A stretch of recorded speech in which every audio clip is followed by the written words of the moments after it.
기도하시겠습니다. 사랑이 많으신 하나님 아버지 참으로 감사드립니다. 오늘 3월 첫 주일 예배를 드리기 위해서 이곳에 모인 성도들 하나님 인도하여 주셔서 하나님께 예배드리게 하심을 감사드립니다.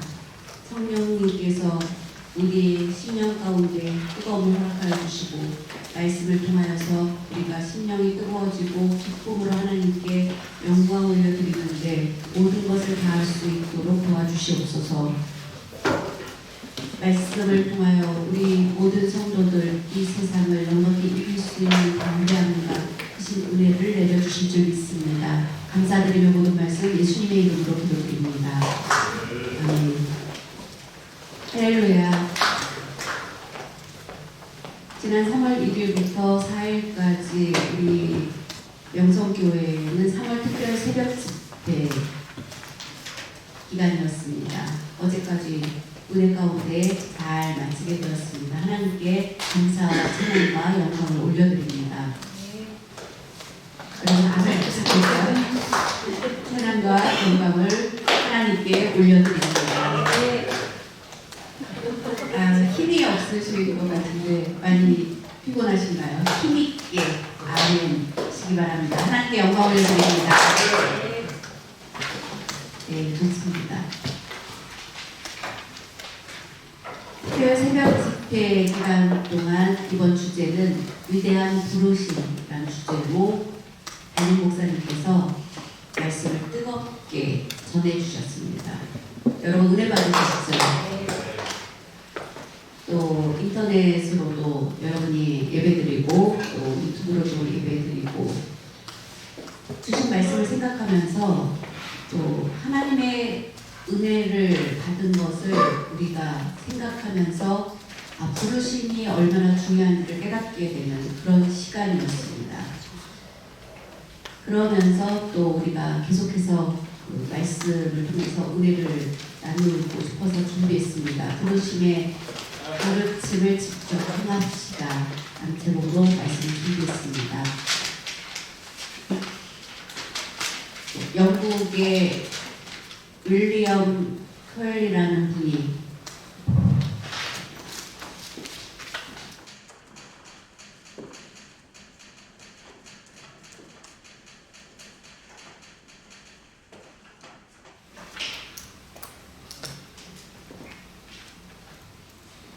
(1776년에서 1834년까지) 사셨던 분입니다. 약 190년 전에 하셨던 분인데 이분은 수선공이었습니다. 구두 수선하는 기술을 가지고 있는 수선공으로 집이 굉장히 가난하고 어려웠습니다. 그래서 구두 수선공으로 열심히 일을 하면서 믿음이 아주 좋으신 분이었습니다. 믿음이 아주 좋아서 하나님께 기쁨을 올려드리기 위한 일들을 하면서 이제 독학으로 누가 가르쳐 준 것이 아니라 독학으로 공부를 하게 되었습니다.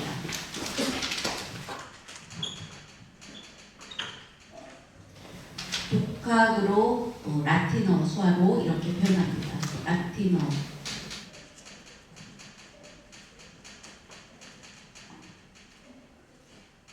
히브리어, 헬라어를 열심히 공부를 해서 그것들을 배우게 되었습니다. 이것은 누구로부터 교육을 받아도 하기 어려운 언어인데 독학으로 이 언어를 습득하게 되었습니다. 그리고 영국에서 사용하는 영어, 그래서 4개국어를 할 수 있는 그런 능력을 갖게 되었습니다. 그래서 저분은 정말 옥스퍼드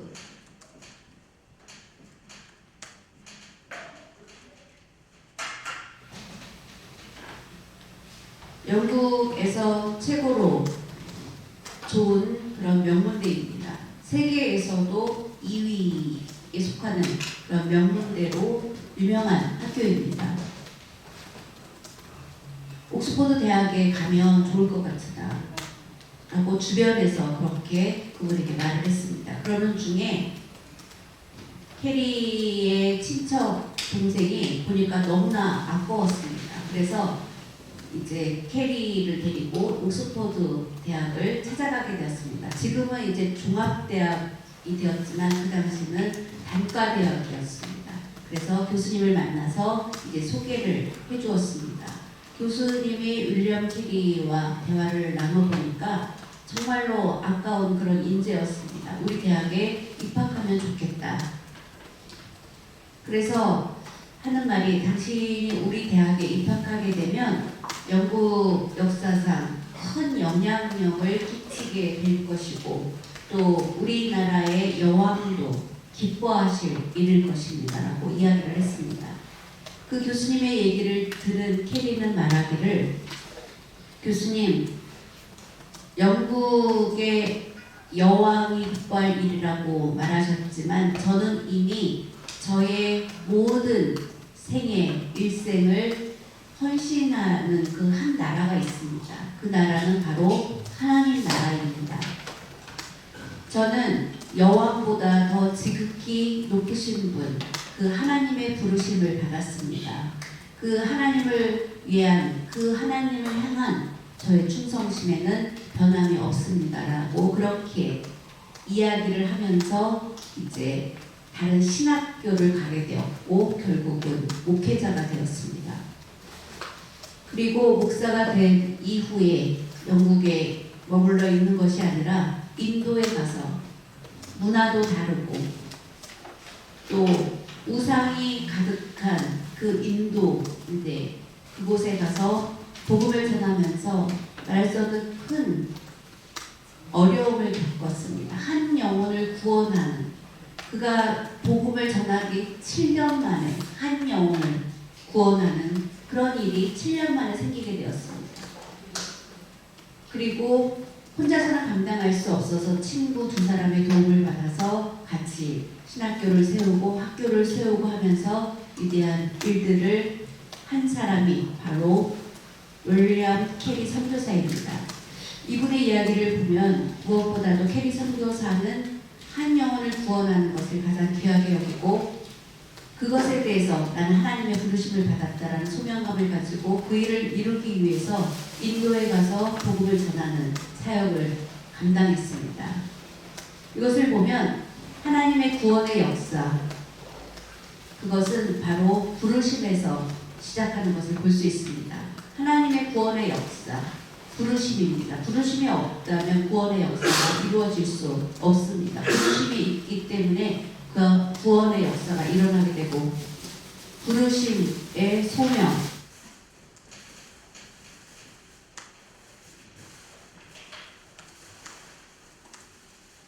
바로 소명을 받았다는 것은 부르심이 있다는 것입니다. 바로 부르심에서 일이 시작되는 것입니다. 하나님은 우리를 구원해 주실 뿐만 아니라 거룩한 일을 맡겨주시는 그 소명을 맡겨주시는 자로 우리를 불러주시는 것입니다. 하나님 말씀을 보면 구원이라고 말하면 우리가 보통 상식적으로 알고 있는 것, 구한다. 그런 것은 어떤 위기에서 우리를 구하거나 아니면 질병 가운데서 우리를 구하거나 어려운 일과 불행한 일들을 만났을 때 우리를 구했다 라는 말들을 많이 사용하게 됩니다. 그런데 성경 말씀을 보면 그와 또 다르게 죄에서 우리를 구원했다. 지옥으로 가야 될 우리를 그곳에서 구원해 주었다 라는 그런 귀한 말씀의 의미가 있습니다. 구원은 바로 죄의 문제를 해결할 수 없는 우리 인간의 힘으로 죄의 문제를 해결할 수 없습니다. 우리 사람은 아무리 선을 많이 행한다 할지라도 그것 갖고 죄를 해결할 수 없습니다. 많은 물질을 가지고 죄의 문제를 해결할 수 없습니다. 최고의 지식을 가지고 죄의 문제를 해결할 수 없습니다. 가장 우리들에게 있어서 괴로운 문제는 죄의 문제인 것입니다. 죄로 인해서 우리는 소망의 길로 나아갈 수 없습니다. 그런 우리를 구원하시기 위해서 하나님께서 바로 예수 그리스도를 보내주셨고 예수님이 십자가에 십자가에 못 박히심으로 우리들의 죄를 대신하여서 우리는 예수님을 통해서 죄사함을 얻게 되는 기쁜 소식을 얻게 되었습니다. 우리는 하나님의 말씀을 보면 내가 죄의 문제를 해결하기 위해서 내 스스로의 힘으로 힘써서 되는 것이 아니라는 것입니다. 오직 하나님의 은혜로, 하나님의 은혜가 아니면 우리는 죄에서 구원함을 얻을 수 없습니다. 하나님의 은혜로만 우리의 죄의 문제를 해결함을 얻는 기쁨을 누리게 되는 것입니다. 우리가 잘 아는 것처럼 죄에 대해서 설명하면, 쉽게 말하면 우리나라가 일제 36년 동안 일제의 압박 가운데 있었습니다. 우리나라 사람은 자유롭게 태극기를 가지고 다닐 수도 없었습니다. 일본이 우리나라를 침략해서 우리나라 전국에 일제기가 다 걸리게 되었습니다. 그리고 일제는 그 당시 일제기와 우길기를 전쟁에서 쓰는 그 깃발을 사용했고 우리나라 태극기를 마음대로 걸 수도 없었습니다. 우리나라 태극기를 가지고 있었던 것이 발각되기만 해도 붙잡아서 고문을 당해야겠고 감옥에 가야 되는 그런 자유가 없었던 어려움이 있었고, 또 우리나라의 정체성을 다 말살시키려고 했습니다. 한국 우리 민족의 얼을 다 말살시키려고 했던 그런 어려움 가운데 있었습니다. 그 36년 동안 우리의 후손들은 앞으로 어떻게 지내야 될지 염려했던 그런 시기를 지냈었습니다. 그런데 우리나라가 해방을 맞이하게 되었습니다. 그 해방을 맞이하게 되었을 때 우리의 표정은 어땠습니까? 어두운 가운데 있었던 우리나라가 그 해방의 소식과 함께 크게 기뻐했습니다.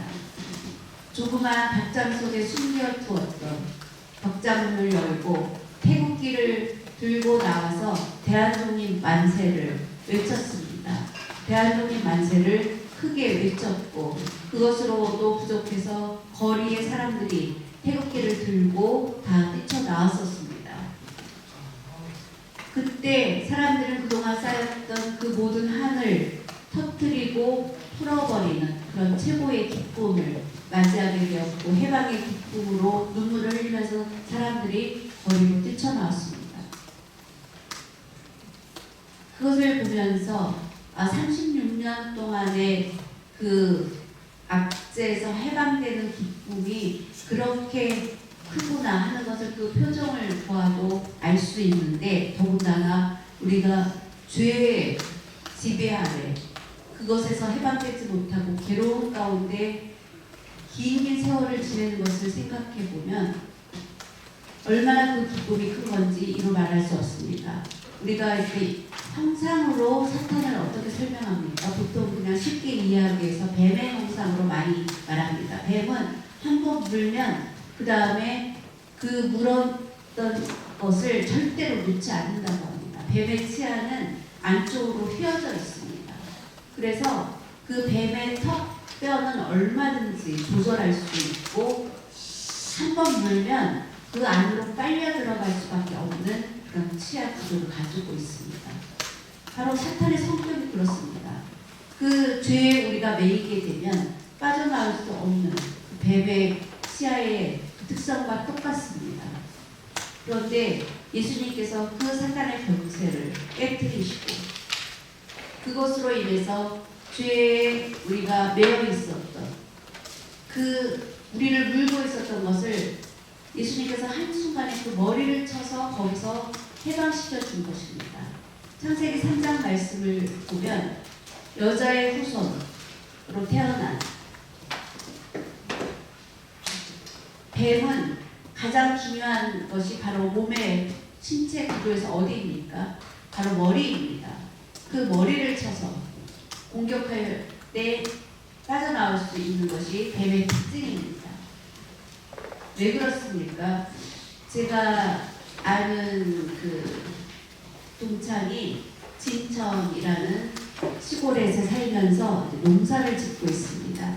그런데 그 이웃에 사는 분이 이제 독사 독자를 뱀을 잡았다고 합니다. 뱀을 잡아서 이제 한 마리는 뱀탕을 끓이고 하나는 뱀은 생명력이 굉장히 뛰어나기 때문에 목을 묶어서 이렇게 천장에다가 매달아 놓았다고 합니다. 그리고 한 마리는 이제 끓이고 그리고 이제 그 뱀탕을 시골에서 이제 사람들이 뭐 건강을 위해서 많이 잡아먹고 했던 시절이 있습니다. 그러다가 이제 술까지 같이 먹고 그랬는데 보니까 그 매달려있던 뱀이 어떻게 오랫동안 매달려 있었기 때문에 그것이 이제 딱 떨어졌을 때, 땅에 떨어졌을 때, 아, 이건 죽었구나라고 생각을 하고 목을 묶었던 것을 풀어두었습니다.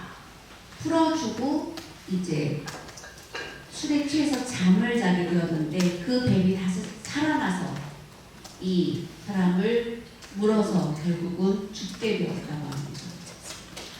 그래서 뱀은 무조건 완전히 죽게 하려면 머리를 쳐야 되지 목을 졸라 매는 것 가지고도 뱀은 다시 살아날 수 있을 만큼 생명력이 있다고 합니다.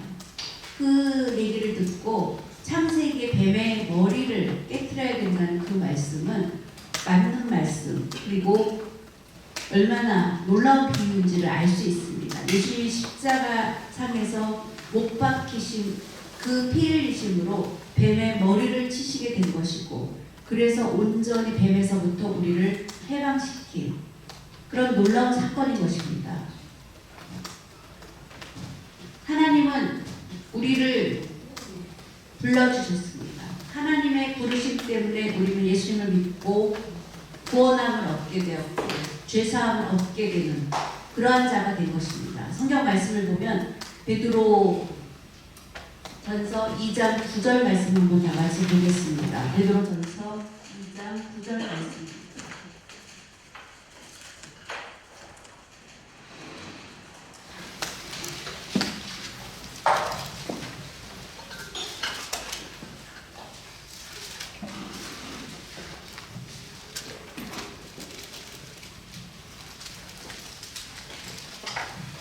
베드로전서 2장 9절입니다. 그러나 너희는 택하신 족속이요 왕같은 제사장들이요 거룩한 나라요 그의 소유가 된 백성이니 이는 너희를 어두움에서 불러내어 그의 기이한 빛에 들어가게 하신 이의 아름다운 덕을 선포하게 하려 하심이라.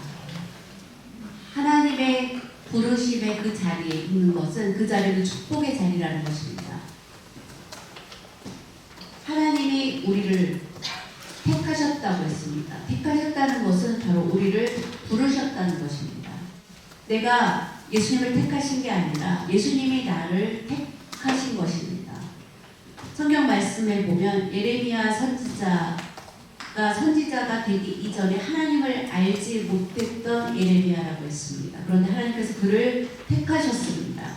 예레미야서 1장 1절부터 5절 말씀을 한번 보겠습니다.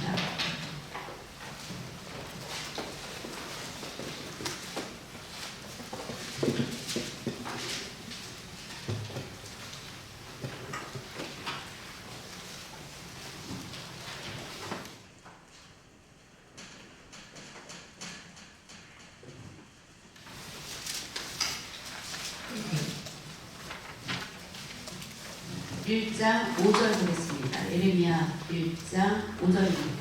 내가 너를 모태에 짓기 전에 너를 알았고 내가 배에서 나오기 전에 너를 성별하였고 너를 여러 나라의 선지자로 세웠노라 하시기로.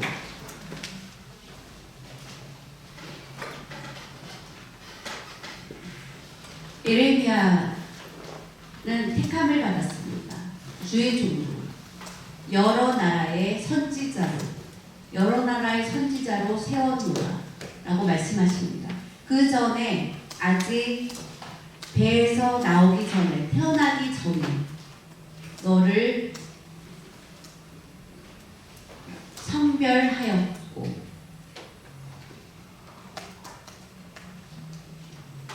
택하실 때 모든 나라의 선지자로 세웠노라. 그래서 예레미야는 그의 나이 20살 때입니다. 20살의 젊은 나이에 부름을 받게 되었습니다. 하나님에 대해서 잘 알지 못했습니다. 그런데 놀랍게도 하나님께서 이미 그를 예정하셔서 하나님의 예정 가운데 그를 택하여 주셨습니다. 그와 마찬가지로 우리는 죄인 되었을 때, 하나님을 알지 못했을 때 하나님께서 우리를 예정하사 택하신 일은 놀라운 일이 아닙니까? 놀라운 일인 것입니다. 하나님이 우리를 택하셨습니다. 우리를 죄인이지만 그 죄 가운데 있는 우리를 택하신 것입니다. 아브라함이 되기 이전에 아브라함일 때 하나님을 알지 못하고 우상 가운데 있었습니다. 왜 그렇습니까? 아버지는 우상을 조각하는 만드는 일을 했습니다. 바로 그 지역에 얼마나 우상이 많았는지를 알 수 있는 대목입니다. 그 가운데 아브라함을 하나님이 택하셨습니다. 그리고 너의 아비, 친척, 고향, 본토를 떠나라고 말씀하셨습니다. 그리고 내가 지시할 땅으로 가라. 처음으로 하나님의 부름을 받은 아브라함은 어떻게 했습니까? 순종하여 나아갔습니다. 만약에 아브라함이 하나님의 부르심을 거역했다면 아브라함의 이름은 성경에 기록될 수 없었을 것입니다. 순종함으로 그는 부르심에 순종해서 나아갔고, 순종하며 나아가는 그 길에 아브라함이 온전하게 100% 순종한 것은 아닙니다. 거짓말한 적도 있었고 하나님의 약속을 의심한 적도 있었던 실수했던 사람입니다. 그런데 하나님께서는 그 실수를 끝까지 참으시고 기다려 주셨고 그 약속한 대로 이루어 주셨습니다. 그것이 바로 하나님의 놀라운 사랑입니다. 아이를 낳지 못했던 아브라함, 그래서 기다리다가 여정을 통하여서 아이를 낳게 되는 그런 실수를 했습니다. 그런데 하나님께서 그것을 참아주셨습니다. 그리고 하나님 약속대로 이루어 주셨습니다. 사라의 몸에서 바로 이삭을 낳게 해주셨습니다. 이 모든 과정을 보면 하나님의 부르심은 절대로 후회함이 없는 것을 볼 수 있습니다. 우리가 이번에 주제 찬양 하나님의 부르심에는 후회하심이 없네 라는 가사로 찬양을 했는데, 하나님의 부르심에는 절대로 실수가 없다고 했습니다. 이것을 꼭 믿으시기 바랍니다. 부족하고 허물 많은 그런 우리들이지만 하나님이 그런 우리를 부르시면 후회하심이 없다고 했습니다. 다 같이 빌립보서 3장 20절 말씀을 보겠습니다.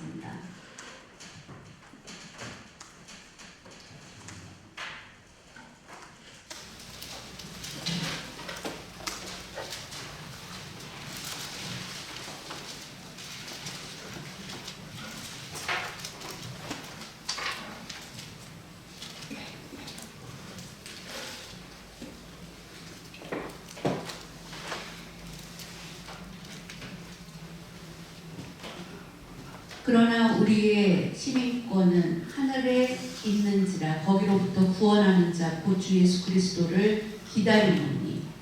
예수 그리스도의 부름을 받은 자는 바로 우리는 시민권을 가진 자. 할렐루야. 성경 말씀에 그 시민권은 하늘에 있는 자라고 했습니다. 그 하늘에 있다는 것은 무엇입니까? 바로 영생을 누릴 수 있는 권한을 가진 자가 되었다는 것입니다. 하나님 나라는 지극히 좋은 나라입니다. 이 세상은 좋은 나라라고 말할 수가 없습니다. 그렇죠? 이 세상은 평안한 곳이 아닙니다. 요즘은 계속해서 전 세계에 지진이 났다는 소식들이 들리게 되었고, 튀르키예, 시리아 계속해서 여진으로 인해서 고통 가운데, 불안한 가운데 지내고 있습니다. 그리고 아프리카 지역에는 또 내전이 일어나고, 또 아프리카 지역은 선거가 끝나면 꼭 선거가 있을 때에는 전쟁, 내전이 일어나는 평안함이 없는 지역입니다.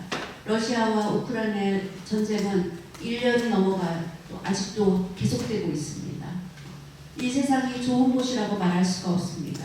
그래서 우리는 세상에 소망을 두지 말아야 합니다. 예수 그리스도가 우리를 구원해 주신 것, 그리고 하나님의 자녀가 된 것, 그래서 천국의 시민권을 갖게 된 것, 그 영생을 얻게 된 것.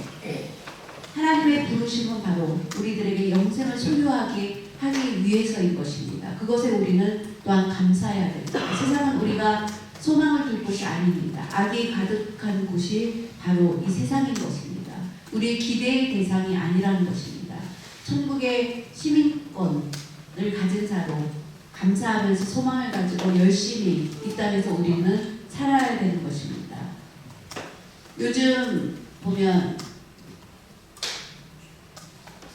우리의 상황들, 질병에 걸리고 여러 가지 갈등의 문제 이런 것들을 보면 세상은 정말 좋은 것이 아니구나.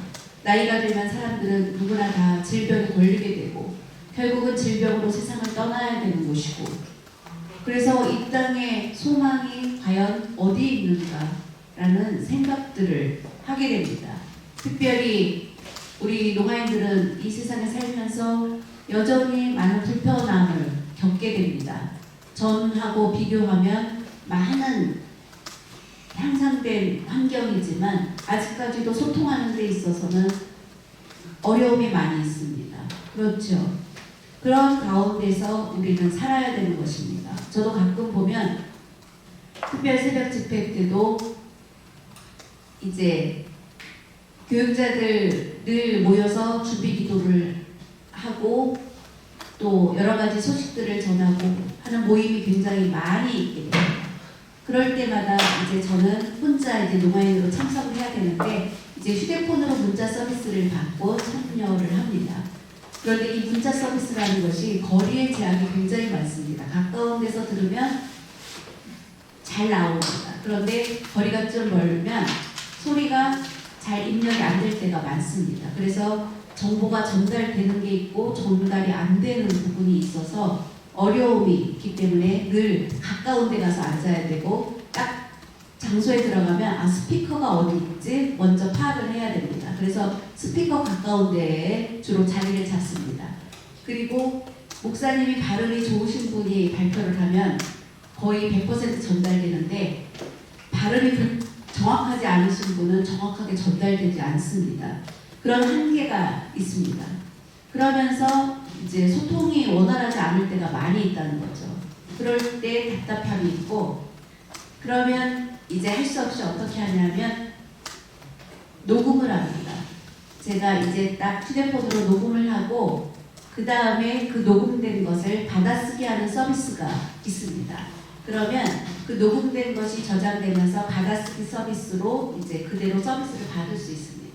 시간이 좀 걸립니다. 그런데 그 새성전에 그 휴대폰 예를 들면 저희가 농아부 예배석 있죠. 그러면 제가 2층에서 수학 통역을 할 때 제가 한번 테스트를 해봅니다.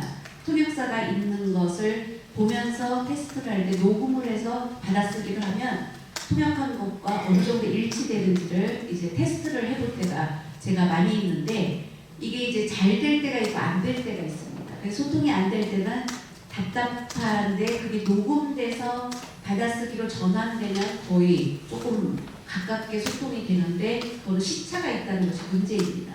여러분도 생활 속에서 그런 경험을 많이 하실 것입니다. 여러분이 대부분 일을 하는 곳은 일반 청인들이 있는 곳에 가서 일을 해야 되고 그런데 제일 중요할 때 어려울 때는 무엇입니까? 내 생각을 전할 때입니다. 그런데 내 생각을 전할 때 가끔 그 문장을 쓰는 스타일이 달라서 오해를 살 때가 많이 있습니다. 그래서 서로 이해가 안 될 때가 많이 있는 것이 여러분이 사는 이 세상입니다. 그래서 천국에 가면 그런 소통에 어려움이 없겠구나라는 소망을 가질 때가 종종 있는 것을 보게 됩니다. 그런데 하나님께서는 어떻습니까? 여러분의 그런 입장을 다 알고 계십니다. 그래서 여러분을 부르셨습니다. 여러분이 오해를 받을 때도 있고 소통이 안 될 때도 있다는 것을 하나님은 다 아십니다. 전능하신 하나님, 위대하신 그 하나님이 하나님의 입장에서 보면 그런 것은 아무것도 아니라는 것입니다. 얼마 전에 총회 그 농아선교회 그 수련회가 있었습니다. 그때 우리가 우주선이나 로켓을 쏠 때 우주로 우주선을 날릴 때 굉장히 먼 거리로 쏘죠. 지구가 있습니다.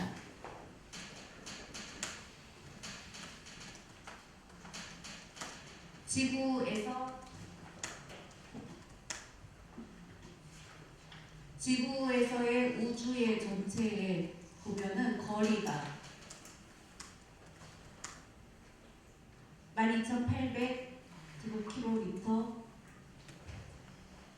그런데 그 둘레까지 다 보면 그 넓이를 우리가 전체를 보면 뭐 4만 km로 본다고 합니다. 굉장히 넓은. 그래서 굉장히 광활한 그 우주에, 그 지구에서 그 우주를 향해서 270km 이제 우주선을 쏘았을 때 그 사진을 영상으로 보면서 그때 설교하신 목사님이 전했을 때 보니까 한 점이었습니다. 이 지구는 한 점에 불과한 것으로 나온 것을 보게 됩니다. 지구는 전 우주 가운데 한 점일 뿐입니다. 이것을 생각해 보면 한 점일 뿐인 이 지구, 하나님의 입장에서 지구는 한 점이라는 것입니다. 이 가운데 한 점일 뿐인 이 지구에 한 영혼 한 영혼 부르셔서 그 영혼들을 보살펴주고 계시다는 것은 얼마나 어마어마한 일입니까? 제가 이제 미국의 맨하탄의 120층 빌딩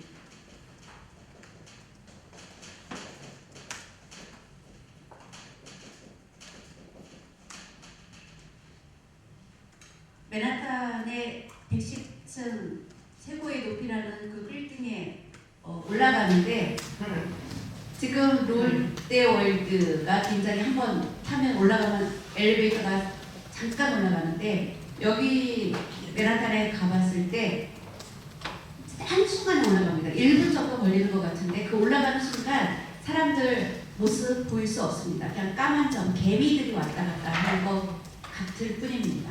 누군지 구별할 수가 없습니다. 식별할 수 없습니다. 그런데 하나님은 전 세계 그 우주 가운데 점으로 보이는 지구에 80억 인구 한 사람 한 사람을 다 보살펴주고 계시다는 것. 우리가 상상할 수 없는 하나님의 능력인 것이라는 그런 의미입니다. 하나님은 이 점일 뿐인 그 한 점일 뿐인 지구에 바로 예수님을 보내주셨습니다. 우리 인간을 위해서 예수님이 이 한 점일 뿐인 이 지구에 오신 것입니다. 태양도 달도 여러분 태양을 달을 왜 만드셨을까요?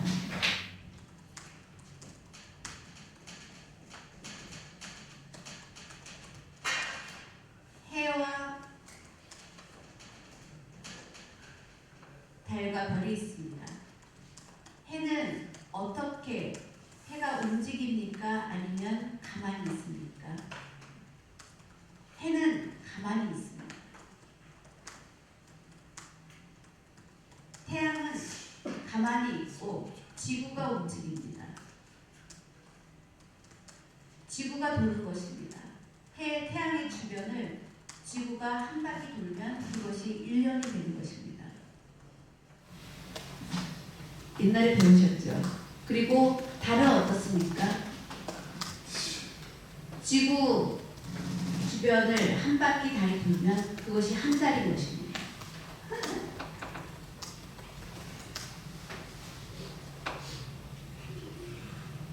우리가 우주를 자세히 보면 이렇게 더 신기하고 놀라운데 이렇게 작은 지구에 있는 우리를 하나님이 지켜주시고 그 가운데 있는 우리를 택하여 주시는 것, 그것은 최고의 우리 사람들을 향한 하나님의 배려인 것입니다. 특별히 그 많은 인구 가운데 우리 노아인들을 하나님이 택하셔서 믿음을 갖게 해주셨고 자녀 삼아 주셨고 소망을 갖게 해주신 것, 이것은 얼마나 큰 영광입니까? 하나님이 부르심에는 후회하심이 없다고 했습니다. 하나님의 은혜, 로마서 11장 한번 다 같이 보겠습니다. 로마서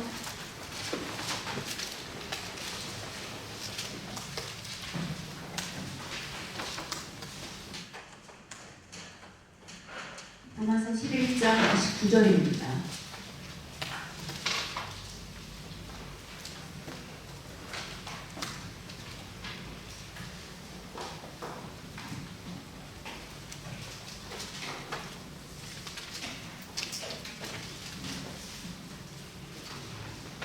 하나님의 은사와 부르심에는 후회하심이 없느니라.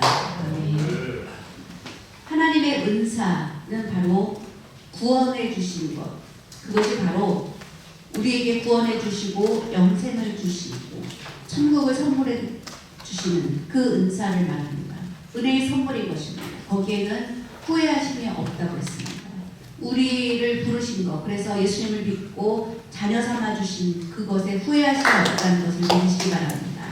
우리는 그것을 믿는 것입니다. 우리가 넘어지고 답답한 행동을 하고 실수할 때에도 하나님은 외면하시지 않으시고 그와 같이 버리시지 않겠다고 말씀하셨습니다. 끝까지 우리와 함께 하신다고 약속해 주셨습니다. 하나님의 부르심의 목적은 죄의 문제를 해결해 주실 뿐만 아니라 우리를 하나님의 소유 삼기 위해서 우리를 부르신 것입니다. 우리는 하나님의 소유입니다. 하나님의 것입니다. 이것이 얼마나 놀라운 것입니까? 부르시고 너는 나의 것이다. 누구에게도 빼앗기지 않으신다고 말씀해 주셨습니다. 할렐루야. 하나님의 소유입니다. 우리는 하나님께 속했습니다. 세상에 속하면 불안할 수밖에 없습니다. 대통령의 자리에 올라서 나라를 다스리면 권력을 누리는 것 같지만 퇴임하고 난 후에는 나는 불안한 가운데 지내는 걸 볼 수 있습니다. 세상에 속했을 때는 불안한 뿐입니다. 그런데 하나님의 것이 되었습니다. 하나님께 속했습니다. 누구에게도 내어주시지 않습니다. 끝까지 책임져 주신다고 했습니다. 하나님의 소유인 것입니다. 얼마나 감사한 일입니까? 하나님 나라에 가면 하나님과 함께 영생을 누리는 그 기쁜 날을 우리에게 주신 것입니다. 그리고 세 번째, 우리를 부르신 것은 상을 주시기 위해서 우리를 부르셨다고 했습니다. 이 세상은 에서 하나님 영광을 위해서 수고한 모든 것에는 하나님의 상이 있다고 했습니다.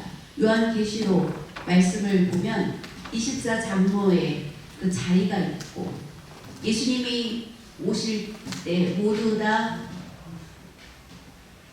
예수님 앞에 머리를 숙이고 영광을 올려드린 그 자리, 그리고 영광의 면류관을 우리에게 주시는 그 자리. 영국 여왕을 보면은 정말 최고의 보석으로 장식된 그 왕관을 쓰고 있는 것들을 우리가 종종 보는데 그 왕관하고 비교할 수 없는 영광의 면류관을 믿는 자에게 주신 것입니다. 그런 상을 우리에게 주시기 위해서 하나님이 우리를 부르셨습니다. 죄 많은 우리를 바로 부르신 것입니다. 그것이 바로 하나님이 주시는 은사인 것입니다. 그리고 그걸 주시기 위해서 예수님을 보내주셨고 죄의 문제를 해결해 주셔서 그것을 받을 수 있게 해주신 것, 그 은사를 주신 것, 그 부르심에 하나님은 후회하심이 없다고 했습니다. 어떤 특정한 사람, 미모가 뛰어난 사람, 지식이 많은 사람만 부르신 게 아니라 바로 부족한 우리를 부르신 것입니다. 여러분, 예수님을 보면 예수님 제자들 훌륭한 사람을 택하셨습니까? 아닙니다. 그 당시에 선지학교가 분명히 있었습니다. 그 선지학교를 바로 사무엘 선지자가 많은 선지자들, 주의 종들을 키우기 위해서 선지학교를 세웠고 그 전통이 계속 이어졌는데 그 선지학교에서 제자들을 택하지 않으셨습니다. 아무것도 모르는 어부였던 그들을 택하셨습니다. 그리고 제자 삼아 주셨습니다. 이것을 보면 얼마나 우리의 생각과 다른 선택을 하신 것입니까? 어쩌면 그런 선택에 사람들은 비난했을 것입니다. 그 당시 서기관과 율법학자 훌륭한 사람 많았지만 그들을 택하지 않으셨습니다. 그런데 결국은 어떻게 되었습니까? 그들을 부르시고 그들에게 소명을 주셨고 위대한 제자로 만들어 주셨습니다. 바리새인 율법학자들 전 세계 복음을 전하는 것 생각하지도 못했습니다. 그런데 예수님은 부족한 자들을 택하시고 제자 삼아 주셨고 그리고 그들을 통하여서 전 세계에 복음을 전하셨습니다. 2000년 동안 지금 복음은 증거되고 2000년 동안 예수님의 제자들의 이름은 빛났고 바리새인들의 이름은 비난의 대상이 되었습니다. 하나님의 부르심에는 반드시 상 주시기 위해서 부르신 것이라는 것을 꼭 우리는 기억해야 됩니다. 그리고 네 번째로 우리를 복 주시기 위해서 부르셨습니다. 하나님은 우리를 복 주시기 위해서 부르셨습니다. 아브라함을 부르셨을 때 너를 창대케 하리라 그리고 너를 축복하리라 바로 복 주시기 위해서 부르신 것입니다. 사랑하는 여러분, 어려운 상황 가운데 있습니까? 하나님의 부르심에는 반드시 복 주시기 위해서 부르신 것을 기억하시기 바랍니다. 나의 일생 어떻게 살 것인가? 물론 어려운 일을 만날 때도 있습니다. 불행한 일을 만날 때도 있습니다. 그렇지만 하나님은 그대로 우리를 버려두시지 않습니다. 하나님은 복 주시기 위해서 우리를 부르셨기 때문이라는 것을 분명히 믿고 나아가시기 바랍니다. 내가 로마인이기 때문에 난 소망이 없어. 절대로 그렇게 생각하지 마시기 바랍니다. 여러분, 로마인들 속에는 부정적인 생각이 좀 많이 있습니다. 그 생각을 버려야 합니다. 나는 예수님을 믿기 때문에 나는 할 수 있다. 긍정적인 생각을 가지고 나아가는 여러분 되시기 바랍니다. 저는 목회자이기 때문에 어떨 때는 부정적인 말을 쓰면 안 되는 데에도 불구하고 사람이기 때문에 연약해질 때가 있습니다. 부정적인 말을 쓸 때도 있습니다. 그러면 또 실수했네, 답답함을 느낄 때가 많이 있습니다. 여러분도 그런 적 있지 않습니까?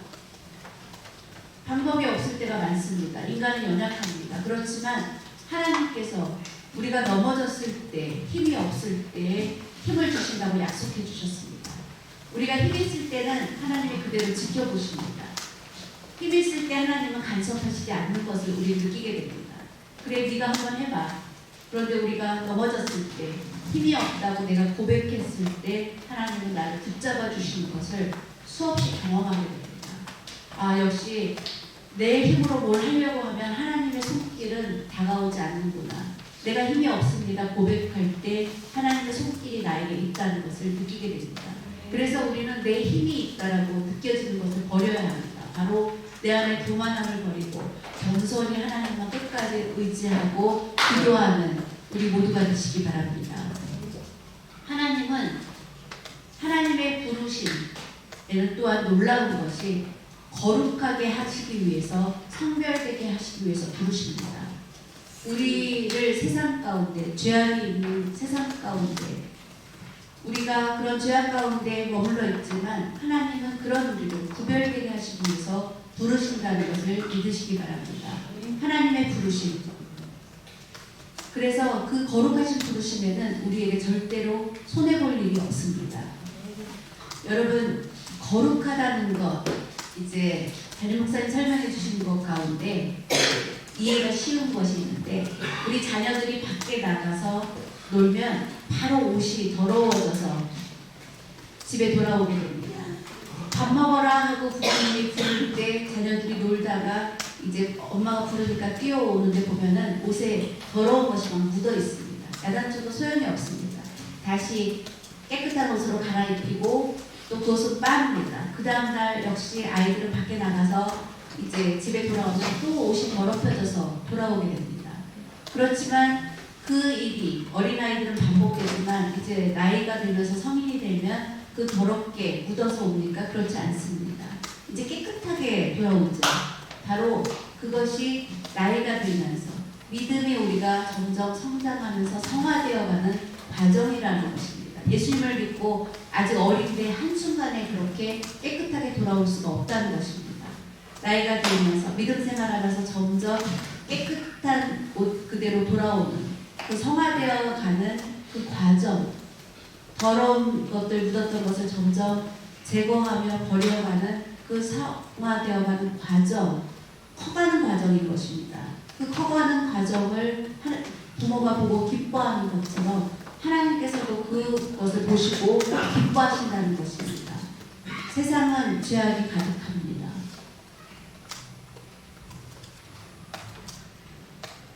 죄의 권세, 우리가 싸워서 우리의 힘으로 이길 수 없습니다. 하나님 말씀에 의지해서 말씀을 지켜나가는 성화되는 그 과정을 거치면서 우리는 그 거룩함의 자리로 들어갈 수 있는 것입니다. 내가 거룩한 것처럼 너희도 거룩하라고 하신 그 말씀을 그래서 우리는 기억해야 합니다.